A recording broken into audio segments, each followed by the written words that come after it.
Hello students, welcome to the histone institute. Histone institute के अंदर आपका स्वागत है।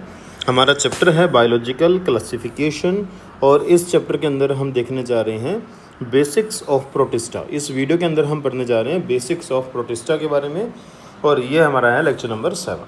तो चलिए शुरू करते हैं हमारी वीडियो। देखिए प्रोटिस्टा, तो प्रोटिस्टा क्या है? ये सबसे पहले two kingdom system of classification दिया गया था। Two kingdom system of classification के अंदर प्लांटी एंड एनिमेलिया दो ही किंगडम बनाए गए थे और two kingdom system of classification के बाद आया three kingdom system of classification.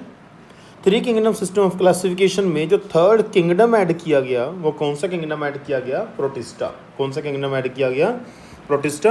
और किसके द्वारा ऐड किया गया? अर्नेस्ट हैकेल के द्वारा। अर्नेस्ट हैकेल के द्वारा, ठीक है।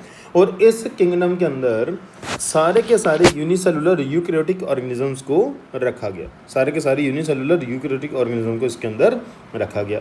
ध्यान रखना कि इस किंगडम की जो बाउंड्रीज हैं वो वेल डिफाइंड नहीं है। वेल डिफाइंड क्यों नहीं है? देखिए, मान लो कि आपके पास एक ऑर्गेनिज्म है।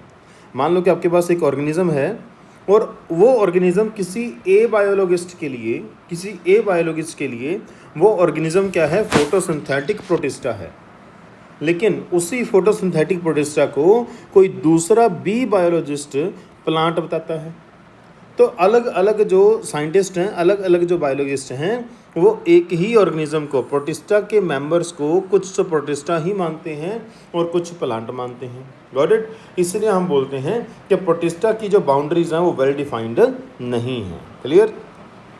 और ये जो प्रोटिस्टा होते हैं ना, जितने प्रोटिस्टा हैं सारे के सारे एक लिंक का काम करते हैं। किनके बीच में? मोनरा और अदर थ्री किंगडम्स के जो ऑर्गेनिज्म हैं, यानी कि मोनरा के मेंबर जो हैं और अदर थ्री किंगडम जो आज हम पढ़ते हैं। कौन कौन से किंगडम पढ़ते हैं? फंजाई पढ़ते हैं, प्लांटी पढ़ते हैं और इसी के साथ साथ हम एनिमेलिया किंगडम पढ़ते हैं। एनिमेलिया किंगडम पढ़ते हैं। तो एनिमेलिया, फंजाई और प्लांटी और इनके जो मेंबर हैं और मोनरा के जो मेंबर हैं, इन मेंबर्स के बीच में लिंक का काम करते हैं प्रोटिस्टा। लिंक का काम करते हैं प्रोटिस्टा, ओके। और प्रोटिस्टा को ही ancestors of multi cellular eukaryote भी माना जाता है। प्रोटिस्टा को ही जितने भी मल्टी सेलुलर यूकैरियोट हैं उन सबका एंसेस्टर माना जाता है। और आप इसको इस टेबल की फॉर्म में देख सकते हैं। देखिए, सबसे पहले मोनरा बने और एवोल्यूशन हुआ, उसके बाद प्रोटिस्टा बने और प्रोटिस्टा के एवोल्यूशन से प्लांटी, फंजाई और एनिमेलिया बने। यानी कि मोनरा और इन तीनों को आपस में लिंक जो कर रहा है वो कौन कर रहा है? प्रोटिस्टा करता है। कौन कर रहा है? प्रोटिस्टा कर रहा है, राइट। कुछ जनरल कैरेक्टरिस्टिक्स देख लेते हैं प्रोटिस्टा की। देखिए, प्रोटिस्टा के अंदर जितने भी मेंबर्स आते हैं वो सारे यूनिसेलुलर होते हैं और यूकैरियोटिक नेचर के होते हैं। कौन से नेचर के होते हैं? यूकैरियोटिक नेचर के होते हैं। इनमें से कुछ तो कॉलोनियल होते हैं और कुछ सिंगल होते हैं। कॉलोनियल का मतलब ग्रुप में रहना, जैसे मधुमक्खियाँ होती हैं ना, जैसे इंसान है, मधुमक्खी है, ये ग्रुप में रहते हैं, कॉलोनी में रहते हैं ना। तो इनमें से कुछ तो कॉलोनियल होते हैं और कुछ सिंगल अकेले रहते हैं और इनके अंदर कोई सेलुलर डिफरेंशिएशन अच्छा खासा नहीं होता। इनके अंदर कोई सेलुलर डिफरेंशिएशन देखने को नहीं मिलता। और इनके मोस्ट ऑफ द मेंबर जो होते हैं वो एक्वेटिक मेंबर होते हैं, याद रखिएगा। अच्छा, इसके अलावा इनके पास, क्योंकि ये यूकैरियोटिक होते हैं, तो इनके पास मेम्ब्रेन बाउंड ऑर्गेनेलिज देखने को मिल जाते हैं, ओके। और क्योंकि ये यूकैरियोटिक हैं तो इनके साइटोप्लाज्म में कौन से राइबोसोम होंगे? 80S राइबोसोम होंगे। Got it? और कुछ मेंबर जो हैं प्रोटिस्टा के, कुछ मेंबर के पास सेलुलोजिक सेल वॉल भी होती है। सेलुलोजिक सेल वॉल, देखिए सभी मेंबर के पास सेल वॉल होती नहीं है, लेकिन कुछ मेंबर के पास सेलुलोजिक सेल वॉल होती है। जैसे कि डाइनोफ्लैजिलेट्स की हम बात करेंगे, डाइनोफ्लैजिलेट्स में होती है। ऐसे ही इनके पास जो फ्लैजिला और सीलिया होते हैं उनके अंदर 9+2 अरेंजमेंट मिलेगा, जो कि हम सेल चैप्टर के अंदर डिटेल में पढ़ते हैं, ठीक है। और इसके अलावा इनके पास मूवमेंट करने के लिए सूडोपोडिया होते हैं, किसी के पास फ्लैजिला होते हैं, किसी के पास सीलिया होते हैं, किसी के पास, का मतलब है कि जो प्रोटिस्टा के बहुत सारे मेंबर हैं तो कुछ मेंबर के पास सूडोपोडिया है, कुछ मेंबर के पास फ्लैजिला है और कुछ मेंबर के पास सीलिया होते हैं। याद रखिएगा for the NEET point of view कि सीलिया से होने वाली मूवमेंट जो होती है वो फास्टेस्ट मूवमेंट होती है। सीलिया की जो मूवमेंट होती है वो फास्टेस्ट मूवमेंट होती है। और अगर मैं न्यूट्रिशन की बात करूं अगर मैं न्यूट्रिशन की बात करूं तो प्रोटिस्टा के अंदर आपको photosynthetic, holozoic, saprobic and parasitic type of nutrition देखने को मिलेंगे। फोटोसिंथेटिक न्यूट्रिशन जो होता है आप उसे होलोफाइटिक न्यूट्रिशन भी कह सकते हो, होलोजोइक न्यूट्रिशन को आप इंजेक्शन भी कह सकते हो, सेप्रोबिक एंड पैरासिटिक न्यूट्रिशन को आप एब्जॉर्प्टिव न्यूट्रिशन भी कह सकते हो, क्योंकि यहाँ पे सेप्रोबिक और पैरासिटिक में ऑर्गेनिज्म डाइजेशन नहीं करता, डायरेक्ट क्या करता है, उसको डाइजेस्टेड फूड को एब्जॉर्ब करता है ना, डायरेक्ट एब्जॉर्ब करता है क्योंकि फूड को, इसलिए उसको एब्जॉर्प्टिव भी हम कह सकते हैं, right. Okay, some have mixotrophic nutrition like Euglena.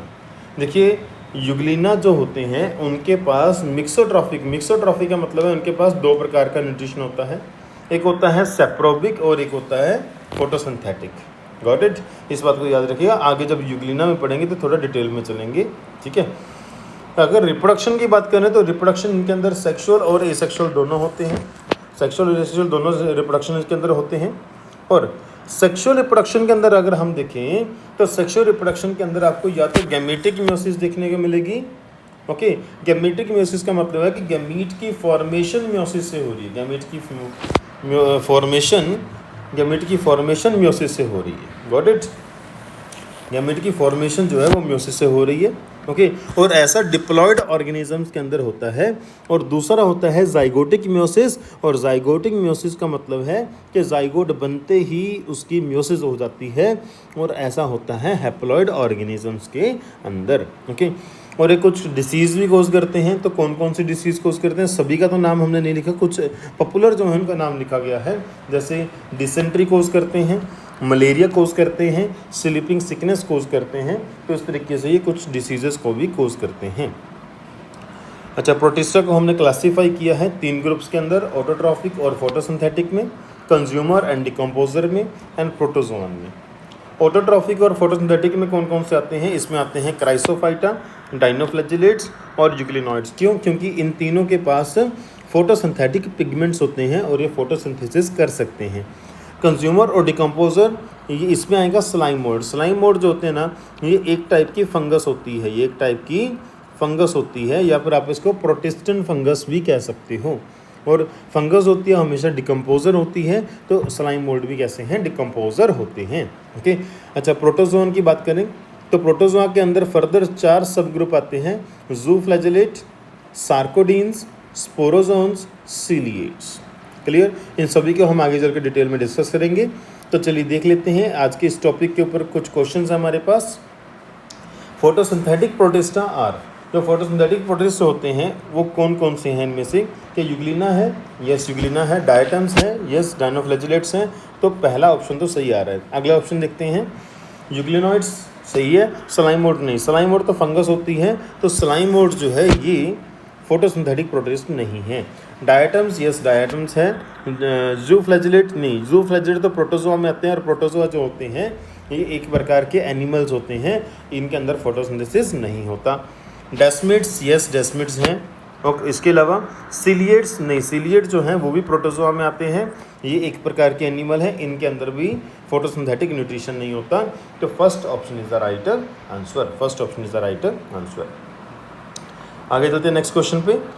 Next question है, प्रोटिस्टा इंक्लूड्स, प्रोटिस्टा किस किस को इंक्लूड करता है।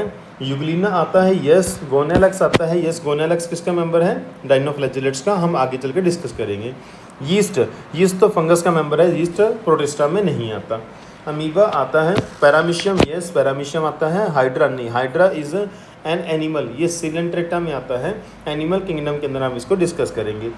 यूग्लिना सही है, पैरामीशियम सही है। मशरूम, मशरूम भी एक फंगस होती है, तो मशरूम जो है वो प्रोटिस्टा में नहीं इंक्लूड किया जाता। Amoeba yes, paramecium yes, gonyaulax yes.